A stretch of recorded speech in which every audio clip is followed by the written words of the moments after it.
Josef Mengele was an angel of death. He was a Nazi doctor and officer at Auschwitz. He impacted World War II by becoming a German officer who performed deadly and inhumane experiments on prisoners. Along with this, he was a selection officer. While many others feared this job of deciding the fate of prisoners, Josef Mengele enjoyed it. He went against the Hippocratic Oath, which states that to be a doctor you must treat the ill to the best of one's ability, to preserve a patient's privacy, and because he performed medical experiments with the intent of killing and causing pain to his patients, he obviously did not meet the.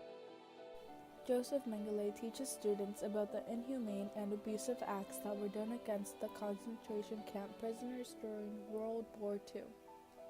It also teaches what Nazi doctors were expected to do during this time without questioning their superiors. Along with this, it teaches us that prisoners were seen as objects by the authorities and that some Nazis actually adored and enjoyed their job while others did not stand with what they were doing. In this case, Josef Mengele enjoyed doing what he did. Josef Mengele shaped the war because it was his job to select the fate of the prisoners upon their entrance to the concentration camp.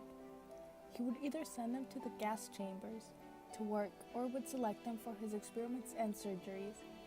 He made it his duty to establish a sense of fear amongst the prisoners since he performed painful experiments on unwilling subjects without any anesthetics. His interest in these procedures came from wanting to impress his superiors.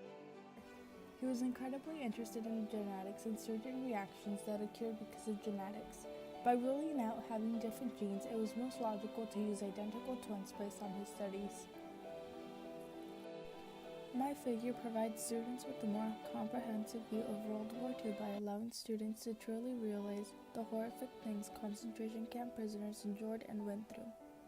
It also allowed students to have a more comprehensive view on the idea that all Germans were Aryan and all others were subhuman or not fully human in the eyes of the German officials.